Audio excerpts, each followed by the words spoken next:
alegría el ser parte de la Escuela Sabática, un programa en el que podemos compartir la fe, participar de la misión mundial de la Iglesia y estudiar juntos la Biblia. Hope Media Honduras te da la bienvenida a la Escuela Sabática. Muy buenos días, mis amados hermanos, y feliz Santo Sábado a cada uno de ustedes que una vez más nos están sintonizando en este programa maravilloso de Escuela Sabática. Hoy, sábado 24 de enero 2026, hermanos, ya el mes, ya casi se va el primer mes de este año. Estamos felices de contar con la presencia suya. Yo le invito a usted, como siempre, para que comparta este enlace con sus familiares y amigos queridos con los cuales usted desea estar en el reino de los cielos. Para iniciar con este programa de Escuela Sabática, como siempre lo hacemos, le invito a usted para que me acompañe en esta palabra de oración para dedicar nuestro programa en las manos de Cristo Jesús. Querido Padre Celestial, esta mañana de sábado nos gozamos, nos deleitamos en ti porque tú eres bueno, porque para siempre es tu misericordia, Señor. En este momento, Padre, deposito este programa de Escuela Sabática en tus manos, como también la vida de cada uno de mis hermanos. Tómalos en tus manos, Señor. Bendiga a tu pueblo hoy, Padre, y permita que en este santo sábado podamos recibir el milagro que cada uno está anhelando en su vida, porque lo pedimos en el nombre de Jesús. Amén y amén.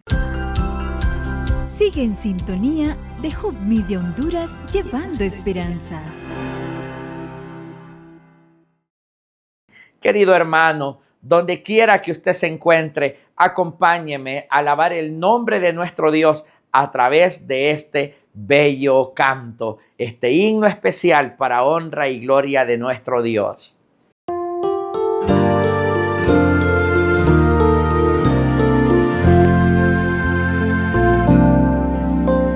Sea exaltado el Señor, exaltado en el cielo.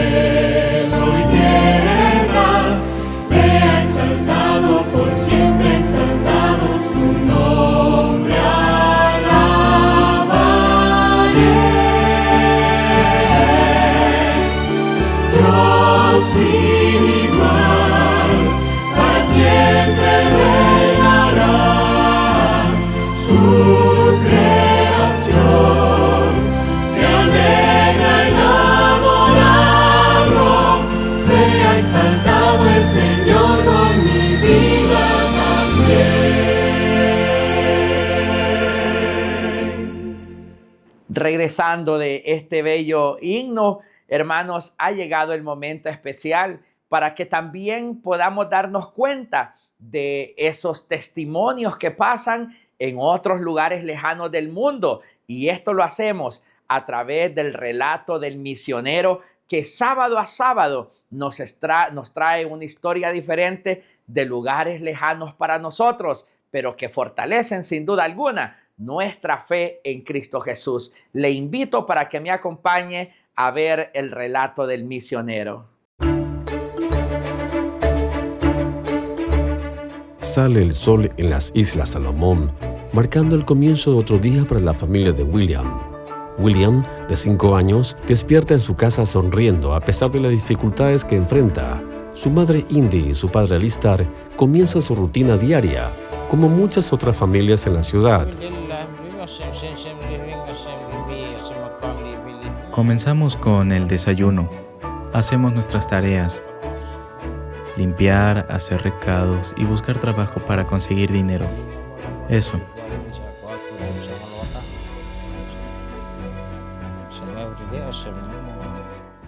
La vida de William ha sido difícil desde el principio. Nació por cesárea debido a las complicaciones y pronto requirió cirugía para corregir una deformación en su pierna. Sus padres esperaban que eso mejorara su vida, pero las dificultades no pararon allí. La desnutrición debilitó sus músculos, dejándolo rígido y luchando por caminar. Sus padres sueñan con darles una educación, pero eso parece muy difícil de lograr. Tristemente, la historia de William no es la única. La desnutrición es un problema urgente que afecta a muchas familias en las Islas Salomón. Niños menores de 5 años sufren desnutrición grave cuando no se suplen sus necesidades nutricionales. Este es el grupo etario más vulnerable sin nutrición temprana. Los efectos a largo plazo son devastadores.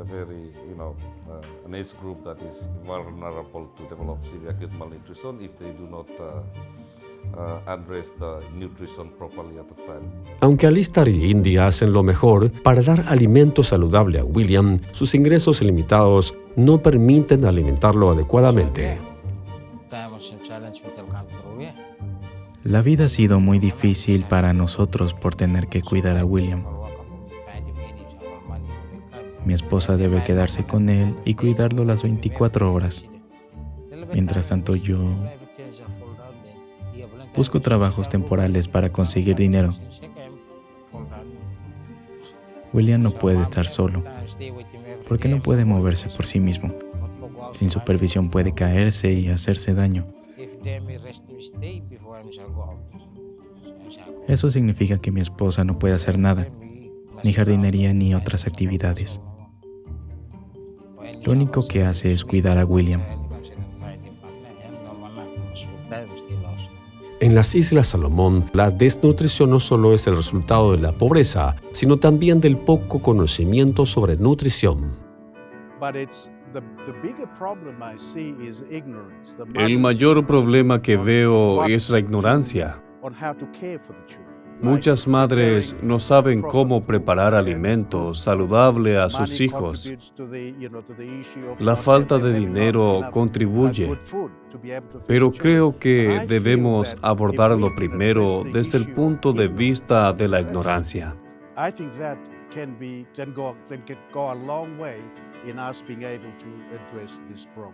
Su ofrenda el 13º sábado de este trimestre puede transformar vidas brindando capacitación, recursos y esperanza a familias necesitadas en las Islas Salomón. Juntos podemos ayudar a niños como William a crecer sanos y fuertes, con la oportunidad de un futuro brillante. Gracias por apoyar este proyecto en la división del Pacífico Sur. Dios bendiga a cada uno de ustedes.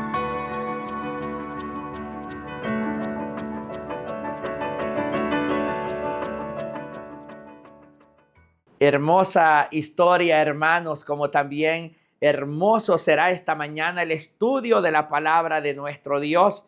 La unidad en medio de la humildad es el tema de esta semana que hemos estado estudiando en el folleto y guía de Escuela Sabática. Esta mañana, una vez más, tenemos el gran privilegio de contar con nosotros a nuestros hermanos y pastores de IATPA, que tendrán ellos esta mañana el estudio de lo que ha sido esta semana la guía de Escuela Sabática. Es un repaso maravilloso que nuestros hermanos nos traen, así que usted aliste su Biblia, aliste su lápiz y su folleto para poder llevar apuntes. Adelante, queridos hermanos de IATPA.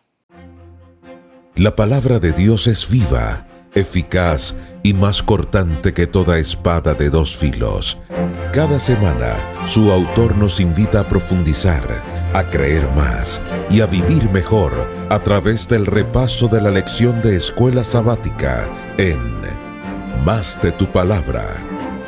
Hoy, en Más de tu Palabra, estudiaremos la lección número 4. Unidad mediante la humildad. Sean bienvenidos a Más de tu Palabra. Bienvenidos al programa de Más de tu Palabra. Gracias por darte cita con nosotros. Donde quiera que te encuentres, gracias por ser parte de esta comunidad y de estudiar juntos la palabra de Dios. Hoy me acompaña nuestro queridísimo pastor, amigo, consejero, el pastor Vladimir Polanco. Pastor, bienvenido. Gracias, un saludo muy especial para ti, para todos nuestros hermanos y amigos que están en sintonía con esta transmisión. Que Dios pueda bendecirles y esperamos que este programa sea de edificación para cada uno de ustedes. Así es, por favor, comparte este programa por tus redes sociales, sé un canal de bendición y de esperanza para muchas personas, que este tema tal vez sea, va a ser de gran bendición para ellos. También regálanos un like y déjanos saber en los comentarios qué te han parecido estas cartas de Filipenses, que hasta ahora estamos todavía estudiando Filipenses. Más adelante vamos a ver Colosenses. Hoy comenzamos la lección número 4, titulado Unidad mediante la humildad. Pastor, humildad, un atributo esencial para el cristiano. Uno de los frutos del Espíritu, uno de los elementos característicos de un seguidor del Señor, y qué bueno que Pablo en una carta como esta trató mucho ese tema. Así es. Vamos a comenzar con una oración y darle profundidad a este tema que de seguro va a transformar nuestra manera de pensar. Oremos. Amadísimo Padre Celestial, te damos muchísimas gracias por la oportunidad que nos das de estudiar tu palabra. En esta hora pido una bendición especial por nuestro pastor Vladimir Polanco, que le puedas dar sabiduría y nos pueda ayudar a entender las lecciones prácticas de esta enseñanza, de esta lección número 4. Quédate con cada hermano, con cada persona que está viendo este programa, y que tu Santo Espíritu sea el que dirija este lindo programa, en el nombre de Cristo Jesús. Amén. Amén. Pastor, la lección de esta semana está basada en el capítulo 2 de Filipenses, y yo quiero comenzar con el versículo número 2, porque dice ciertas frases y que deberíamos comenzar con ello. Dice, capítulo 2 de Filipenses, versículo 2, completad mi gozo, sintiendo lo mismo, teniendo el mismo amor, unánimes, sintiendo una misma cosa. ¿Por qué Pablo se refiere a eso? ¿Será que en esa iglesia en Filipo estaba pasando algo, que todos estaban como en contra de todos? Ya. La iglesia de Filipos era una iglesia sana. Cuando usted la compara, por ejemplo, con Gálatas, donde había serios problemas doctrinales, o con las cartas a los Corintios, donde había graves problemas morales, la iglesia de Filipenses no tiene, la iglesia de Filipos, donde se reunían los filipenses, no tiene problemas doctrinal, no es una iglesia donde hay un problema de comportamiento, de moralidad, pero cuando una iglesia es teológica y moralmente sana, como es la iglesia de Filipos, el principal problema que puede afectar esa iglesia es la desunión. Y es por eso que Pablo comienza ese capítulo 2, donde va a resaltar muchísimo ese tema, aludiendo a la importancia de que la iglesia esté unida. Y yo quiero, tú mencionaste el versículo 2, pero yo quiero que comencemos con el versículo 1. Okay. ¿Me puedes ayudar leyendo el versículo 1, por ejemplo? Sí, dice, por tanto, si hay alguna consolación en Cristo, si algún consuelo de amor, si alguna comunión del Espíritu, si algún afecto entrañable, si alguna misericordia. Nota que 4 veces Pablo presenta la partícula sí, que en español es un condicional, pero en griego también es un condicional, pero muchas veces en griego es un condicional que apunta a algo que es real. Pablo no está hablando de una posibilidad, por eso el por tanto es una partícula que introduce el resultado. Yo voy a tomar agua, por tanto mi sed se va a quitar. Entonces, Pablo comienza como poniendo las razones por las que tiene que ocurrir lo que aparece en el capítulo 2, completar el gozo. Bueno, porque hay consuelo en ustedes, porque hay comunión en el Espíritu, porque hay afecto entrañable, porque hay misericordia, entonces ustedes pueden completar mi gozo sintiendo lo mismo. En otras palabras, la unidad no puede darse a menos que exista la motivación del amor, la comunión del Espíritu, a menos que podamos tener gozo cristiano.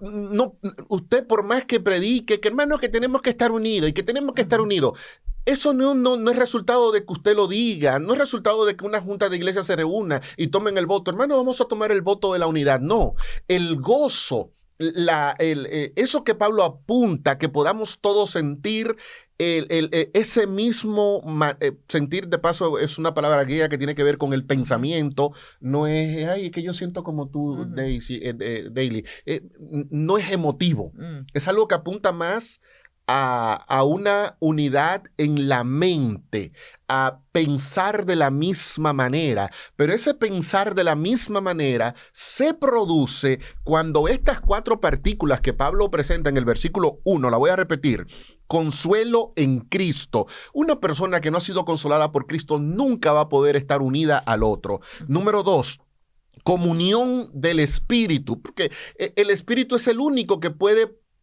sembrar en nosotros una comunión tal que nos lleve a tener un mismo criterio de unidad. Si algún afecto entrañable, y por último, si alguna misericordia, o sea, hermanos que no aman a nadie, que no sienten bondad por nadie, que no tienen misericordia por nadie, pero hablan de unidad. No, la unidad no es algo que llega a la iglesia por acto de magia.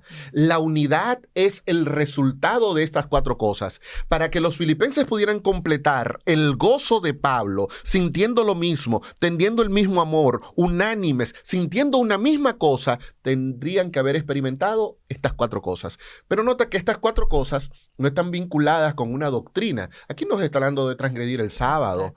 Aquí no se está hablando de creer que no hay un santuario en el cielo. Aquí no se está hablando de tomar alcohol.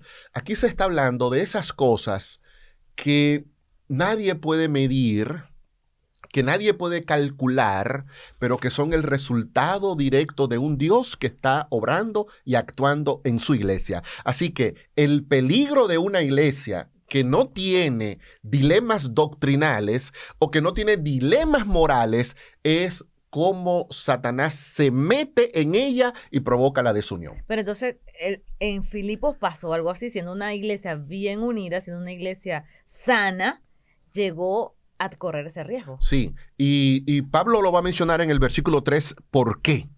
¿Cómo dice el versículo 3? Dice, nada hagáis por contienda o por vanagloria. Muy bien. Antes bien con humildad, estimando cada uno a los demás como superiores a él mismo. Bien, el problema de la desunión en Filipos es que había un grupo de hermanos que hacían las cosas por rivalidad y por vanidad. 2 expresiones sumamente interesantes y que curiosamente en tu iglesia ni en mi iglesia nos van a poner una disciplina por tener una actitud de rivalidad y de vanidad. Literalmente el texto habla de egoísmo y habla de una opinión vacía.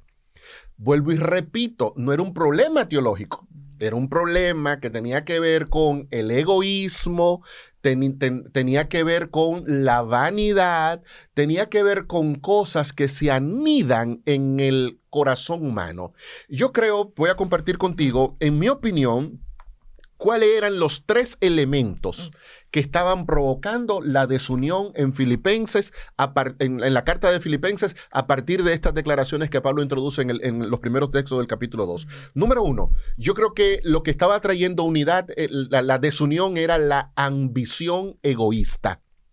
Gente que quería servir en la iglesia, quería servir. Hermano, repito, no estamos hablando de un hombre que tiene otra mujer o de una mujer que tiene 4 hombres, no. Estamos hablando de un líder de la iglesia, de un hermano de la iglesia, de un miembro de la comunidad de creyentes, pero que tenía una ambición egoísta. Quería hacer las cosas, pero para que lo vieran a él. Pablo va a mencionar algo parecido, por ejemplo, en 1 Corintios 1, Pablo dice, bueno, hay un grupo que predica por Apolo, otro predica por Pedro, otro dice, no, yo predico para Cristo. O sea, cada quien estaba dentro de la iglesia haciendo las cosas de Dios, pero no tenían a Dios como foco principal. La ambición egoísta.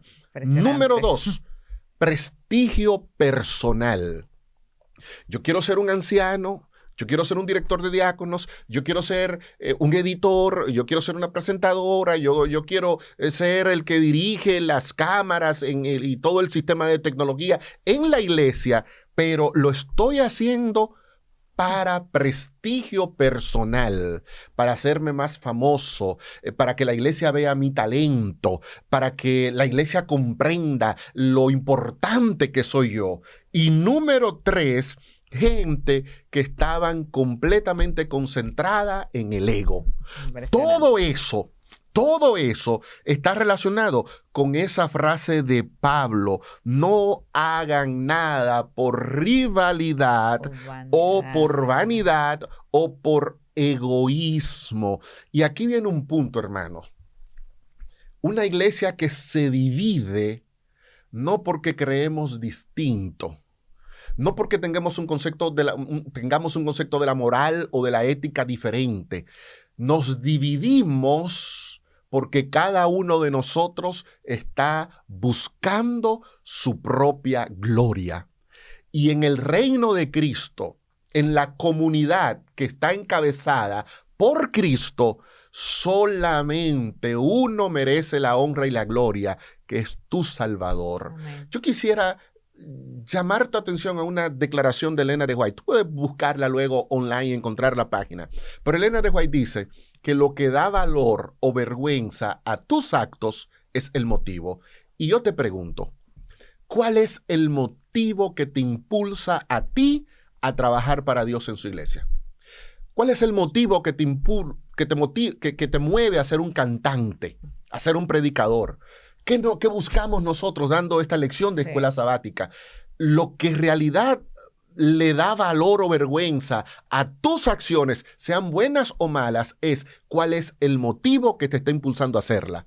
Y el problema en Filipos es que había un grupo de creyentes que estaba haciendo cosas buenas, pero su motivo era equivocado, porque su motivo era buscar la exaltación y la vanagloria propia y no exaltar a Dios sobre todas las cosas. Pastor, escuchándote, es inevitable no pensar en nuestras iglesias hoy. Y prácticamente es como una radiografía, la veo yo, de lo que está sucediendo en muchas de nuestras iglesias. Porque sin querer, a veces, no es si es por el sistema, de repente es porque tal vez nosotros mismos, por nuestros deseos carnales, no morimos a ese yo. Tampoco trabajamos en estudiar la palabra diariamente como para que eso se vence en nosotros, sino también dentro de nuestros mismos líderes. Yo he visto, pastor, o sea, en iglesias donde, fulanito acabamos a subirlo por todo lo que ha hecho. No sé si de esa manera también el sistema contribuye un poco cuando empezamos tal vez a elogiar mucho a alguien dentro de las mismas juntas. No de una manera eso también hace que las personas tengan una rivalidad, porque eso es lo que se ve a veces. Es probable, pero en realidad para sembrar la rivalidad en el corazón humano no se necesitan muchas cosas. El ser humano de por sí es un ente competitivo. Desde el principio. Tienes, por ejemplo, la historia de Caín y Abel, Génesis 4. Los dos están haciendo cosas buenas. Estoy trayendo a Abel lo mejor de mis corderos. Caín está trayendo también lo mejor de sus ovejas. Pero cuando Caín vio que la parte de Abel fue recibida con agrado y la de él no, entonces sale la rivalidad. Sale la rivalidad. O sea, eso es parte de la naturaleza humana. Y el secreto para eso, tú lo mencionabas hace un momentito, es la crucifixión del yo. La crucifixión del yo, y dejémonos de teoría para que no entremos. ¿Y cómo se crucifica el yo? Y no hay que teorizar. Pablo lo menciona claramente. ¿Usted quiere saber si su yo está crucificado? Bueno, usted va a hacer las cosas con humildad. Lo están leyendo en el versículo 3 de 2:3. Con humildad, estimando cada uno a los demás como superiores a sí mismo. Hombre. En cosas prácticas, pastor. En cosas prácticas. ¿Cómo podríamos hacer? Tú y yo estamos aquí. Tú y yo estamos aquí. Y cuando comenzamos la lección, tú me dices, pastor, usted es el que sabe, marque la pauta. Pero, o sea, tú estás aceptando que yo conozco más que tú sobre el tema. Y puede que yo te crea. Pero yo creerte eso no puede ser que yo me siente aquí y diga, tú eres inferior a mí. Al contrario. Si por alguna razón yo tengo más conocimiento que tú sobre estos temas, lo que Pablo me está diciendo es, siéntate con Daily y tenla a ella como superior a ti. Tenla a ella como superior a ti. Entonces, es muy sencillo. Cuando estamos en una reunión de junta, ¿yo valoro la opinión del otro como superior a la mía? ¿O yo digo, no, la mía es la que vale? Entonces, yo creo que en términos prácticos nosotros sabemos muy bien cómo manejar este asunto. El problema es que lidiar con este asunto es lidiar con el ego. Y Dios puede hacer muchas cosas de nosotros. Mire, Dios ha hecho que usted acepte la verdad del sábado. Dios ha hecho que usted no coma cerdo. Dios ha hecho que usted crea en el don profético de Leonard White. Pero a Dios se le ha dificultado lidiar con tu ego. Y tú dirás, pastor, ¿y cómo tú sabes eso? Bueno, porque yo sé lo difícil que es para Dios lidiar con mi propio ego. Esa es mi lucha diaria. Y esa es la lucha diaria de cada uno de nosotros. Y cuando obtengamos la victoria sobre esa lucha, entonces la posibilidad de que Satanás traiga desunión a la iglesia se van a reducir muchísimo. Pastor, aquí lo que veo es que tenemos que tener una mente de Cristo. De hecho, el autor habla de un día de la semana, la mente de Cristo. ¿Qué significa tener la mente de Cristo? Bien, la mayoría de nuestras versiones, puede leer el versículo 5, por ejemplo. Sí, cómo no. Versículo 5 de Filipenses 2. Haya pues en vosotros este sentir que hubo también en Cristo Jesús. Muy bien. Pablo habla de que haya en nosotros ese sentir. Es lo que había dicho ya en el versículo 2, ese sentir. Pero tú en la pregunta que me haces no me habla de sentimiento, me hablas de mente. Correcto. Sentir como Cristo es tener la mente de Cristo. Y ahora viene la pregunta. ¿Qué significa tener la mente de Cristo? De hecho, en 2 Corintios 10, Pablo habla de que nosotros tenemos la mente del Señor. Pero, ¿qué significa eso? Yo creo que la mejor manera de entender qué significa eso no es teorizando mucho ni hablando mucho, es prestando atención al resto del versículo, porque Pablo pone a Cristo como modelo. Haya pues en vosotros el mismo sentir, el mismo pensamiento, la misma mente de Cristo. Y entonces en los versículos siguientes, Pablo nos va a decir cómo es que funciona la mente de Cristo. Y si yo quiero saber si tengo la mente de Cristo, lo que tengo es que fijarme en qué es lo que dice Pablo de Cristo. Entonces, ayúdame leyendo algunos Está versículos. Interesante, en pastor. el 6, por ejemplo. Dice, el cual, o sea, está como diciendo cómo hay que tener esa mente. Exactamente. Siendo en forma de Dios, no estimó el ser igual a Dios como cosa que aferrarse. Muy bien. Versículo 7, sino que se despojó a sí mismo, tomando forma de siervo, hecho semejante a los hombres. Muy bien. Deténteme un minuto porque luego tenemos que volver sobre ese texto. Lo que quiero es que veamos la parte práctica. Pablo dice, haya pues en vosotros el mismo sentir, la misma mente de Cristo.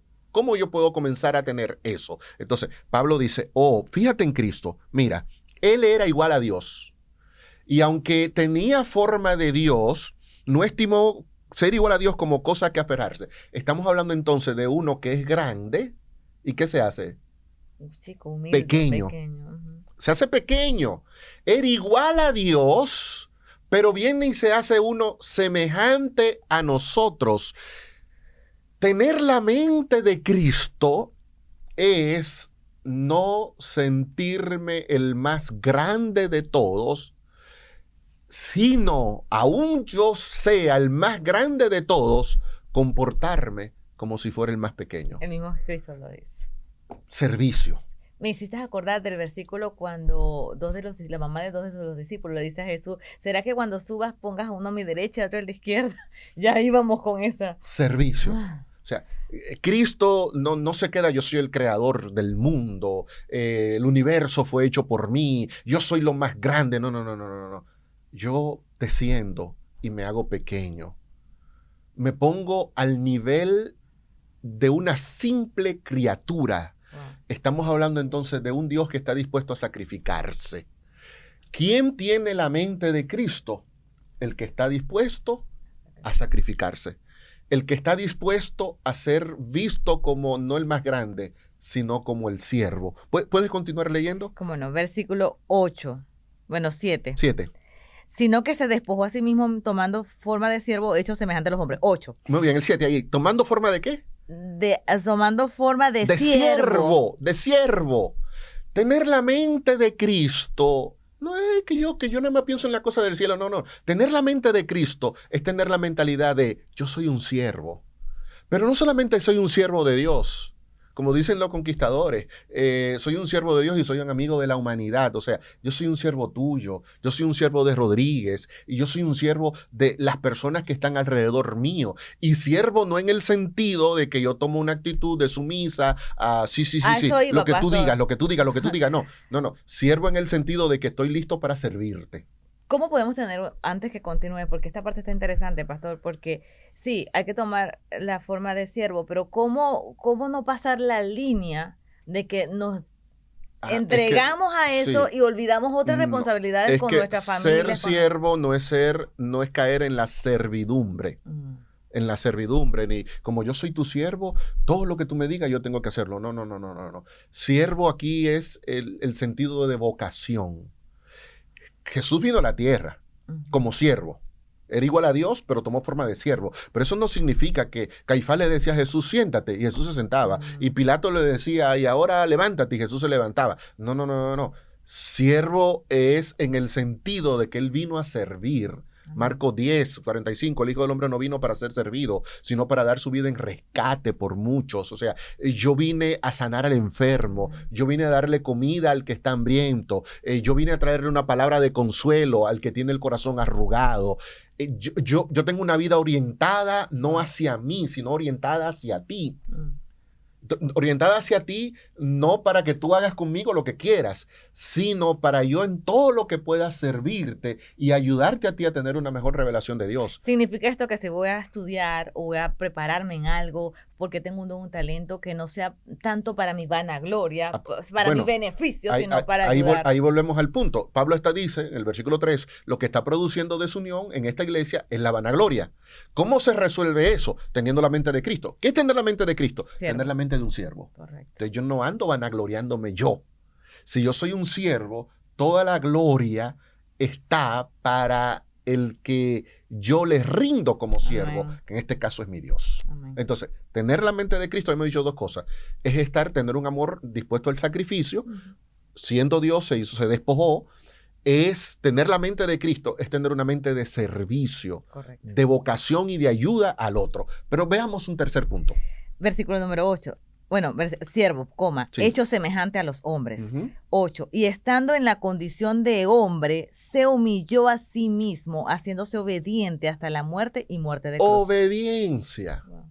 Usted piensa como Cristo, usted va a obedecer lo que Cristo dice. Y aquí voy a hacer un paréntesis. Hermanos, yo tengo que ser obediente no a los criterios y a los inventos tuyos. Y tú no tienes que someterte a la obediencia a los inventos míos. Somos siervos de Cristo, por lo tanto, nuestra obediencia se suscribe a lo que Jesús ha establecido. Entonces, si tú quieres saber si tiene la mente de Cristo, lo que tienes que preguntarte, ¿estoy obedeciendo yo lo que Cristo dijo que yo tenía que obedecer? Entonces, en resumen, tener la mente de Cristo es estar dispuesto a sacrificarme. Número 2, tener una mente una disposición a servir. Y número 3, estar listo para obedecer lo que Dios me ha pedido. No seamos teóricos, no caigamos en arrebatamiento y que la mente de Cristo es por ahí. No. Práctico. Filipenses 2, 5 al 7, al 8, te dice claramente qué significa tener la mente como Cristo, pensar como Cristo, y es simple y llanamente ver el modelo que se produce en la encarnación de Cristo. Si adoptamos eso, pues nuestras iglesias serían siempre unidas, unánimes, tuviésemos un mismo sentir. Pastor, hay un punto final de la lección que quisiera tocarlo antes de despedirnos, y es con respecto al ministerio de la piedad. Importante resaltar. ¿Qué nos puedes decir acerca de esto? Fíjate que en la lección del jueves el doctor Walín hace cita a Pablo, y yo creo que es un texto que valdría la pena que veamos. Dice 1 Corintios 8:2 lo siguiente. ¿Puedes leerlo? Sí, dice que si alguno piensa que sabe algo, aún no sabe nada como debería saber. Bien. Si alguno piensa que sabe algo, dice Pablo, esa es la mayor prueba de que aún no sabe nada como debería saberlo. Yo estudio mucho, trabajo en una editorial, mi vida es leer, escribir, estar entre libros, y cada vez que uno siente que lo sabe, aparece algo que te demuestra no sabes nada. Y el tema de la encarnación de Cristo es uno de esos temas donde uno puede creer que sabe, pero en realidad aún no sabe nada como debería saberlo. Es un misterio, el misterio de la piedad. entender todos los detalles del proceso mediante el cual Dios se hizo hombre escapa a la comprensión del más brillante ser humano. La Biblia nos da algunas pistas, algunas ideas, pero eso, aun cuando sepamos esto que la Biblia nos dice, cuando hablamos de la encarnación de Cristo, siempre tenemos que verlo a la luz de esa declaración de Pablo. Si alguno piensa que sabe algo, en este caso, abrimos corchete, sobre la encarnación de Cristo, cerramos el corchete, aún no sabe nada como debería saberlo.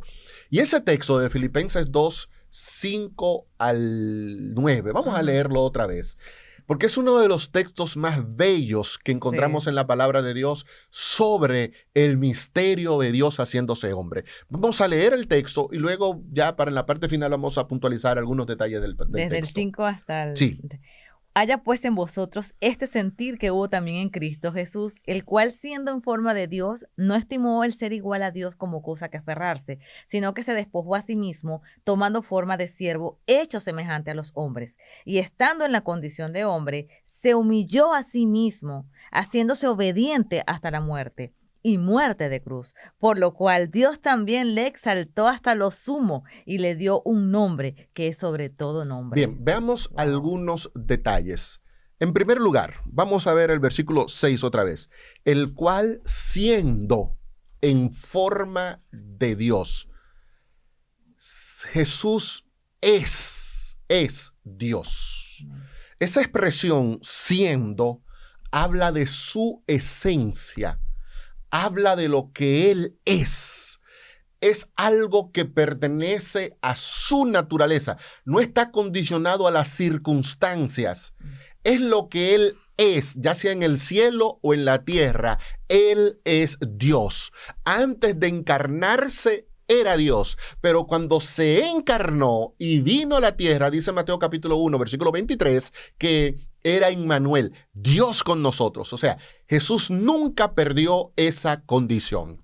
Número 2, el texto alude a que esa igualdad que Jesús tenía con Dios no fue un motivo a la que él tenía que aferrarse. Y esa palabra es interesante porque también el texto se puede traducir como arrebatar. Cristo no necesitó arrebatar la condición divina. Si hubo uno que quiso arrebatar la condición divina, Isaías 14, Ezequiel 28, habla de Satanás diciendo, me sentaré en el trono a los lados del norte y seré semejante al Altísimo. Satanás sí intentó arrebatar esa condición divina, pero Cristo no tenía que arrebatar esa condición divina porque Él en sí mismo era Dios. Y entonces lo que Jesús hace es, ok, yo soy Dios, pero quiero llegar a donde está Vladimir, quiero llegar donde estás tú, quiero llegar donde estás tú. Y entonces, ¿qué voy a hacer? Bueno, me voy a despojar. De sí mismo, tomando forma de siervo. Voy a tomar forma de siervo. Y es el camino de la servidumbre lo que prepara el camino para que Jesús sea exaltado. Amén. Hay mucha gente en el mundo que anda buscando exaltación. Tú mismo quizás anda buscando exaltación. ¿Y en qué le está buscando? La exaltación que Dios tiene para ti no está en el camino de la grandeza, está en el camino del servicio. Por eso Jesús, siendo Dios, se despoja, se vacía literalmente, la kenosis, y toma la condición de siervo y vino a esta tierra y fue maltratado y fue humillado. Finalmente fue crucificado, como dice Pablo, y muriendo y muerte de cruz. Pero fue ese camino del servicio, de la humillación y de la muerte el que preparó para que hoy Cristo pueda estar exaltado en el cielo. Y todavía algo más importante, para que Cristo sea exaltado en tu corazón. Amén, pastor. Una palabra final es para todas aquellas personas que, pastor, esta lección nos hizo pensar. Yo lo escuchaba y decía, me vi mucho en mi espejo personal y tengo mucho que aprender de esto, de ser siervo, de ser humilde y de tener esa mente de Cristo. Para todos aquellos que están como yo en este momento, ¿qué palabras nos puedes dar? Yo creo que me gustaría terminar con una declaración de Elena de White que aparece en la lección del viernes, donde ella dice, la eternidad misma no los revelará plenamente. Está hablando de la encarnación del Hijo. Sin embargo, cuando estudiemos la Biblia y meditemos en la vida de Cristo y en el plan de redención, estos grandes temas se revelarán más y más a nuestro entendimiento. Noten, la eternidad no será suficiente para comprender la humillación del Hijo de Dios cuando vino a esta tierra. Pero eso no significa que no hemos de estudiarlo. Y cada vez que estudiamos este tema, cada vez que estudiamos la vida de Cristo y el plan de redención, iremos obteniendo una revelación más amplia de lo que Dios tiene para ti y por supuesto de lo que tiene también para mí. Así que el hecho de que el tema sea incomprensible no debe desmotivarte, más bien debe motivarte a seguir aprendiendo y buscando más de la palabra del Señor. Amén. Una oración final, pastor, para despedir este programa. Padre Celestial, queremos tener la mente de tu Hijo. Amén.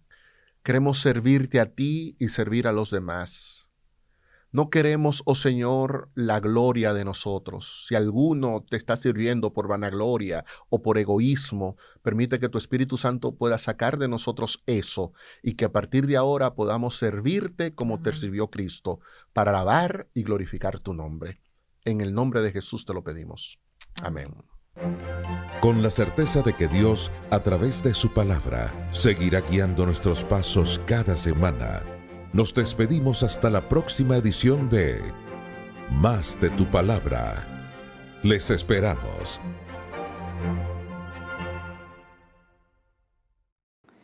Muchas gracias una vez más a ustedes por su fiel sintonía, queridos hermanos, y a nuestros hermanos de IADPA por ese repaso tan maravilloso que nos han brindado. Por hoy hemos llegado a la conclusión de este programa de Escuela Sabática, pero deseamos que Dios bendiga su vida y que usted siga atento a este mismo canal, porque en breve tendremos nuestro culto divino de sábado. Me despido de ustedes con esta palabra de oración. Querido Dios, en tus manos de amor nos depositamos. Bendiga a su pueblo, Señor. Bendiga a su grey y permita que esta mañana podamos descansar seguros y confiados que el ángel de Jehová acampa en derredor nuestro, nos defiende y nos protege de todo mal. Que Dios bendiga tu vida, querido hermano, hoy, mañana y siempre, en el nombre de Jesús. Amén y amén. Bendiciones. Feliz Santo Sábado. Sigue en sintonía de Hope Media Honduras, llevando esperanza.